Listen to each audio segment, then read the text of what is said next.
აჭარის უმაღლესი საბჭოს ჯანდაცვის კომისიის წევრი უმცირესობიდან მიხელ მჟავანაძე ჯანდაცვის სამინისტროს ბავშვებისთვის უფასო სახელმწიფო ვაქცინაციის დროულ უზრუნველყოფას ითხოვს. მჟავანაძის განცხადებით, ქალაქის მასშტაბით 2000-მდე მოზარდმა ვაქცინა საკუთარი ხარჯით გაიკეთა, ნაწილთან კი ათრის ვადები დაირღვა.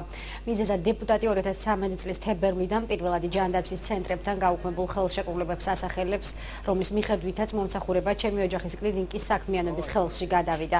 მიხელ მჟავანაძე ამბობს, რომ ვაქცინა პატარებმა იქ უნდა გაიკეთონ, სადაც ამ დრომდე იყვნენ რეგისტრირებულნი. გეგმიური ათრის ვადების გადაცდომით კი შესაძლოა ბავშვების სხვადასხვაგვარი პრობლემების წინაშე აღმოჩნდნენ.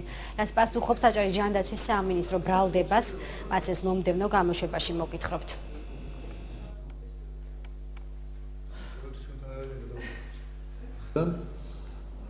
შეუდგათ ხელშეკრულებები პირველად ჯანდაცვის ცელში მომუშავე სამედიცინო დაწესებულებებს, რომლებიც ახორციელებდნენ ამბულატორიული მომსახურების პროგრამას.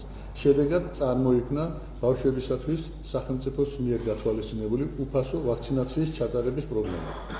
2000-მდე ბავშვმა საკუთარი სახსებით ჩაიტარა ვაქცინაცია, რომელშიც მათთვის გათვალისწინებული იყო ჩატარებული იყო უფასო. ნაწილი ბავშვებისა დარჩა ვაქცინაციის გარეშე, ნაწილთან დაირღვა ვაქცინაციის ჩატარების კალენდარი.